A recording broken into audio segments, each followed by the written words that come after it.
Hello students, welcome to star career institute. मैं हूं प्रिया सिंह और आज हम पढ़ने वाले हैं क्लास 10th में स्ट्रक्चर ऑफ हार्ट के बारे में।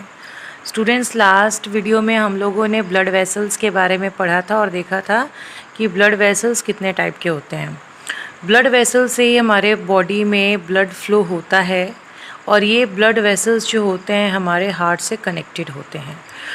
तो आइए हम हार्ट के बारे में डिस्कस कर लेते हैं और देखते हैं कि कैसे हमारा हार्ट जो है वो वर्क करता है। ओके, तो सबसे पहले हार्ट के स्ट्रक्चर के बारे में फर्स्ट पॉइंट यही आता है कि इट इज़ ऑल्सो कॉल्ड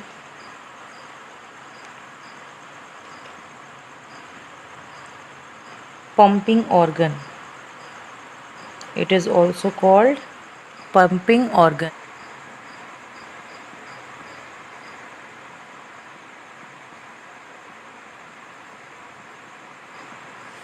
ठीक है, इसको पंपिंग ऑर्गन इसलिए कहते हैं क्योंकि हमारी पूरी बॉडी में ये क्या करता है, ब्लड को पंप करने का काम करता है। क्लियर हो गया students?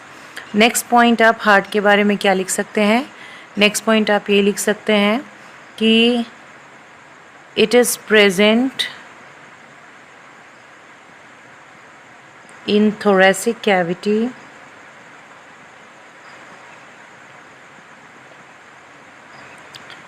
between two lungs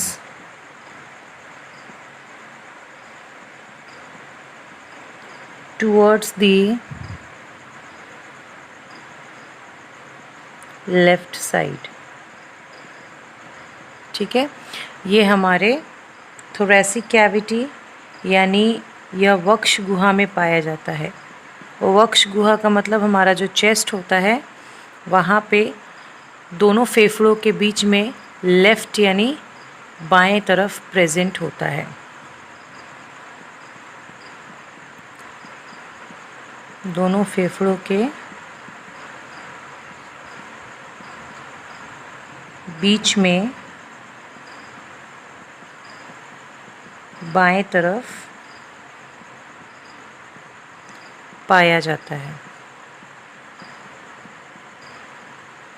clear हो गया स्टूडेंट्स? अगर मैं इसके साइज़ की बात करूं, ठीक है, तो हार्ट का साइज़ कितना होता है, यानी हार्ट का आकार कितना होता है, आकार कितना होता है, तो ये हमारे क्लोज्ड फिस्ट के बराबर होता है। क्लोज फिस्ट यानी बंद मुट्ठी। बंद मुट्ठी, तो आप एक मुट्ठी को क्लोज़ करेंगे तो क्लोज़ करने पे ये जो आपकी मुट्ठी का साइज़ दिख रहा है, इसी साइज़ के आपके बॉडी में आपका हार्ट जो होता है वो प्रेजेंट होता है। क्लियर हो गया स्टूडेंट्स? तो ये है when we talk about its weight. Heart के वज़न की बात करें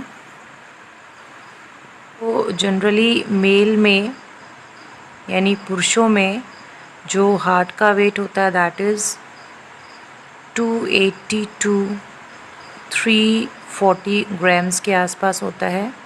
और जब फीमेल की बात करते हैं तो फीमेल में हार्ट का जो वेट होता है दैट इज़ 230 टू 280 ग्राम्स के आसपास होता है। Clear? So this is the intro. ये इंट्रोडक्शन था हार्ट का। अब हम हार्ट के स्ट्रक्चर की बात करेंगे। जब हम हार्ट के स्ट्रक्चर की बात करते हैं तो सबसे पहले एक्सटर्नल स्ट्रक्चर डिस्कस कर लेते हैं। एक्सटर्नल स्ट्रक्चर में फर्स्ट पॉइंट आप क्या लिख सकते हो कि heart is covered by an outer membrane called pericardium। Pericardium. Okay students, यह एक बाहरी झिल्ली से घिरी होती है जिसे हम क्या कहते हैं हिंदी में हृदयावरणी। आप चाहें तो हिंदी में भी पेरिकार्डियम लिख सकते हैं। तो इसको क्या कहेंगे, हृदयावरणी। जो इसकी अंतर झिल्ली होती है यानी इनर मेम्ब्रेन होता है, इनर मेम्ब्रेन को हम लोग कहते हैं एपिकार्डियम। एपिकार्डियम। क्लियर हो गया? यानी अंतर झिल्ली को हम क्या कहेंगे? एपिकार्डियम। क्लियर हो गया स्टूडेंट्स? इन दोनों ही झिल्ली के बीच में एक कैविटी प्रेजेंट होती है। There is a cavity present between the membrane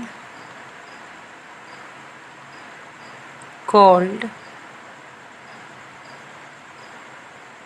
pericardial cavity. क्या कहेंगे हम लोग? Pericardial cavity.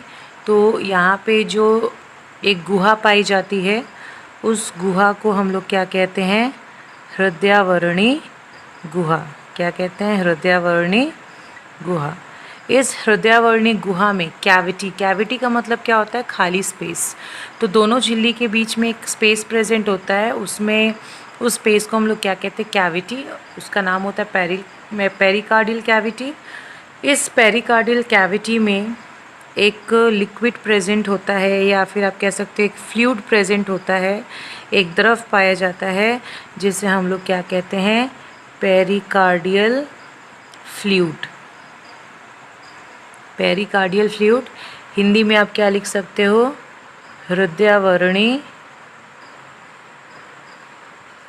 द्रव। इस पेरिकार्डियल फ्लूइड का मेन फंक्शन यही होता है कि ये हमारे हार्ट को एक मॉइस्चर प्रोवाइड करता है, एक नम बनाए रखता है। साथ ही साथ ये हार्ट को एक्सटर्नल शॉक या इंजरी से क्या करता है? प्रोटेक्ट करने का काम करता है। तो ये चीज़ आप फंक्शन में लिख सकते हो, that pericardial fluid provide moisture to the heart and also protect our heart from external injury and shock. Clear हो गया स्टूडेंट? तो ये एक्सटर्नल स्ट्रक्चर की बात करते हैं। नेक्स्ट पॉइंट हम देखते हैं। नेक्स्ट पॉइंट आप लिख सकते हैं कि हमारा जो हार्ट होता है, हार्ट के जो वॉल होते हैं वो 3 लेयर्स के बने होते हैं, मेड अप ऑफ 3 लेयर्स। उन 3 लेयर्स के नाम क्या है? जो पहला लेयर है that is epicardium, second layer is myocardium and third layer is endocardium. Okay students, epicardium जो है this is the outer most layer, सबसे बाहरी लेयर परत होती है।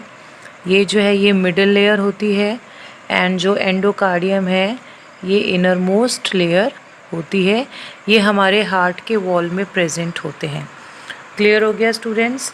नेक्स्ट पॉइंट आप क्या लिख सकते हो कि हमारा जो हार्ट होता है ये किसका बना होता है? कार्डियक मसल्स का बना होता है, कार्डियक मसल्स। अब कार्डियक मसल्स जो होते हैं ये क्या होते हैं? They are involuntary in nature. They are involuntary in nature. Involuntary का मतलब क्या होता है? इनवॉलेंट्री को हिंदी में कहते हैं अनैच्छिक। अनैच्छिक पेशी होती है, अनैच्छिक इनवॉलेंट्री मसल्स होते हैं। इनवॉलेंट्री मसल्स का मतलब ये होता है that they are not controlled by human brain. ये अपनी मर्ज़ी से काम करते हैं और ये हमारे ब्रेन के कंट्रोल में नहीं होते हैं। यानी हमारे हृदय का जो धड़कना होता है, जो बीटिंग होती है, ये हमारे मसल्स के कॉन्ट्रैक्शन और रिलैक्सेशन के कारण होता है। और हमारे मसल्स जो होते हैं, जो कॉन्ट्रैक्शन या रिलैक्सेशन होता है वो इनवॉलेंट्री टाइप से होता है, अनैच्छिक होता है। आप उसको अपनी तरफ से कंट्रोल नहीं कर सकते।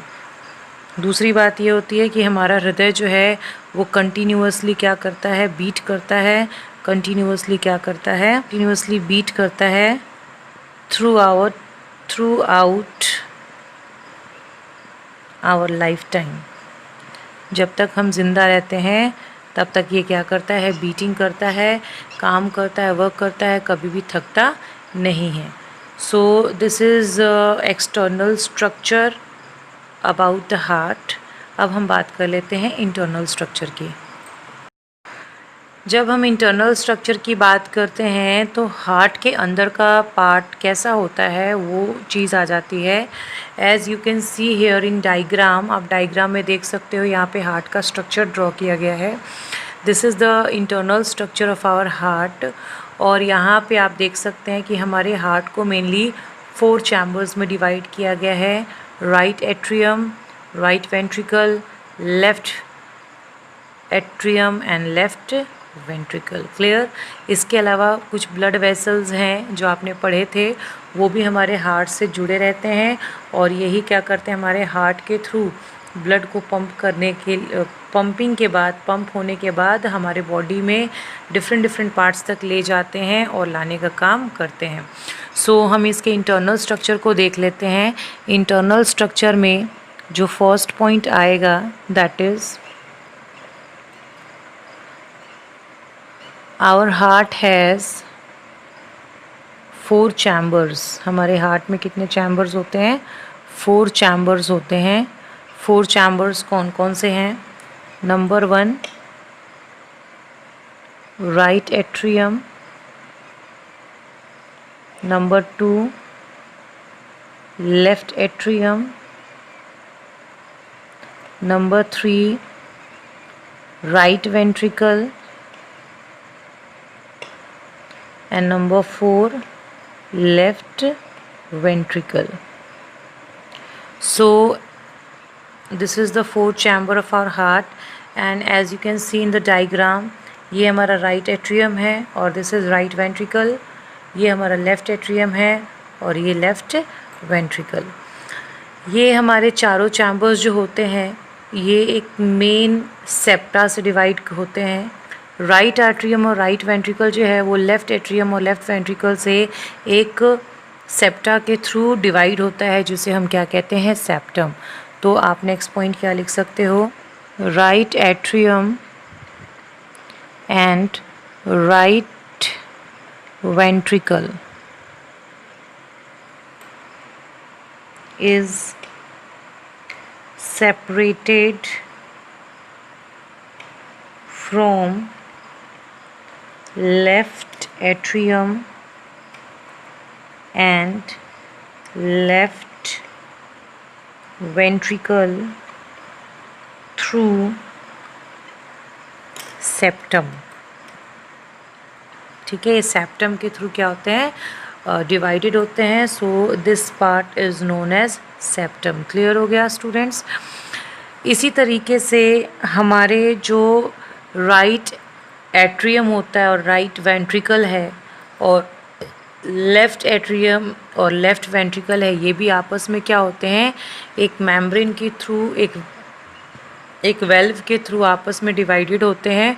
और वो क्या होता है? आप लिख सकते हो, जो राइट एट्रियम होता है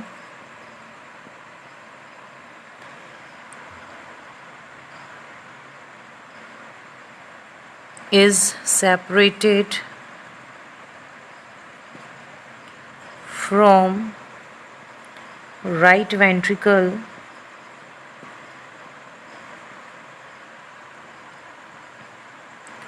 through tricuspid valve, through tricuspid valve। Clear हो गया?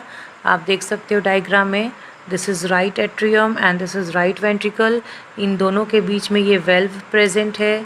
ये जो वेल्व है ये क्या कहलाता है? Tricuspid valve. Similarly when we talk about the left atrium and left ventricle, तो इनके बीच भी एक वेल्व प्रेजेंट होता है। इस वेल्व को हम लोग क्या कहते हैं? बाइकप्सिड वेल्व। तो आप लिख सकते हो that left atrium is separated from left ventricle through bicuspid valve। Clear हो गया students? So this is the main internal structure of heart. Next जो पॉइंट है, आप ये बता सकते हो कि जो एट्रियम होता है, राइट एट्रियम और लेफ़्ट एट्रियम जो होता है, ये राइट वेंट्रिकल और लेफ्ट वेंट्रिकल से ज़्यादा स्ट्रक्चर में छोटे होते हैं और थिन होते हैं। जब हम हार्ट के स्ट्रक्चर में वेसल्स की बात करते हैं तो फर्स्ट जो आता है दैट इज़ एओर्टा। आप स्ट्रक्चर में देख सकते हो ये वाला पोर्शन जो है वो क्या है, एओर्टा है। Clear students? अब एओर्टा क्या करता है, एओर्टा का मेन फंक्शन क्या होता है? एओर्टा जो होता है that it carry oxygenated blood. Oxygenated blood, oxygenated blood का मतलब क्या होता है? Pure blood. ये क्या करता है? प्योर ब्लड लेता है और कहाँ लेके जाता है? To different parts of body. To different parts of body, हमारे शरीर के अलग अलग पार्ट्स में ऑक्सीजनेटेड ब्लड यानी प्योर ब्लड लेके जाता है और उनको ऑक्सीजन सप्लाई करता है। नेक्स्ट जो हमारा ब्लड वेसल आता है second that is vena cava. Vena cava को हिंदी में हम लोग क्या कहते हैं? महाशिरा। और महाशिरा जो है इसको दो पार्ट में डिवाइड किया गया है, एक तो है सुपीरियर और दूसरा है इन्फीरियर। तो आप जैसे डायग्राम में देख सकते हो ये वाला जो पोर्शन है that is superior vena cava और नीचे ये वाला जो पोर्शन है that is inferior vena cava. तो इनका मेन फंक्शन क्या होता है? जो सुपीरियर वेना कावा होता है ये हमारे बॉडी के अपर सेक्शन से, अपर मतलब हमारा ब्रेन हो गया, नेक हो गया, हेड हो गया, वहाँ से ये क्या करता है? डीऑक्सीजनेटेड ब्लड यानी इम्प्योर ब्लड लेकर आता है। और इन्फीरियर वेना कावा की बात करें तो ये हमारा जो लोअर पोर्शन होता है यानी लोअर बॉडी से ये क्या करता है? डीऑक्सीजनेटेड ब्लड लेकर हमारे हार्ट में लेकर आता है। तो आप इसका फंक्शन क्या लिख सकते हो? That it carry deoxygenated blood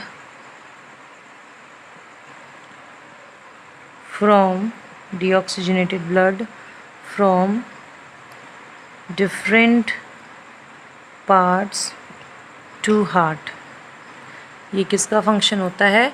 vena cava का। इसके अलावा जो ब्लड वेसल्स हमारे बॉडी में हमारे हार्ट से जुड़े रहते हैं उसमें आपका तीसरा आता है पल्मोनरी आर्टरी। अब पल्मोनरी आर्टरी की बात करें तो पल्मोनरी आर्टरी कहाँ है स्टूडेंट्स? आप देख सकते हो कि ये वाला जो पोर्शन है this pipe that is known as pulmonary artery. और पल्मोनरी आर्टरी में आप एरो देख सकते हो, ये राइट वेंट्रिकल से ब्लड को लेके जाता है हमारे लंग्स तक। तो पल्मोनरी आर्टरी कौन सा ब्लड लेके जाता है? डीऑक्सीजनेटेड मतलब इम्प्योर ब्लड लेके जाता है कहाँ? हमारे लंग्स तक फॉर प्योरीफिकेशन, ताकि उसको प्योर बनाया जा सके। तो इसका फंक्शन आप क्या लिख सकते हो? It carry deoxygenated blood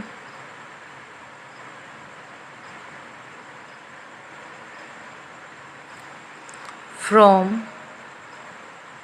heart to lungs। Okay students, तो ये किसका काम है? पल्मोनरी आर्टरी का। लास्ट जो है, जो नेक्स्ट वेसल्स ब्लड वेसल्स की बात करें तो आता है पल्मोनरी वेन्स। पल्मोनरी वेन्स को हम लोग क्या कहते हैं? फुफ्फुसिया शिरा कहते हैं हिंदी में। और पल्मोनरी आर्टरी को हम लोग क्या कहते हैं? फुफ्फुसिया धमनी। तो पल्मोनरी वेन्स आप देख सकते हो कहाँ पे स्टूडेंट्स? अपने डायग्राम में यहाँ पे आप देख सकते हैं this is the two tube जो आपको दिख रहे हैं, ये क्या होते हैं? पल्मोनरी वेन्स होते हैं। तो पल्मोनरी वेन्स का मेन काम क्या होता है? That it carry oxygenated blood. Oxygenated मतलब प्योर ब्लड। तो ये ऑक्सीजनेटेड ब्लड लेता है, कहाँ से लेता है? From lungs to heart. ये लंग्स से जो ब्लड प्योर हो चुका है उसे लेके कहाँ आता है? हमारे हार्ट में लेके आता है। क्लियर्स हो गया स्टूडेंट्स?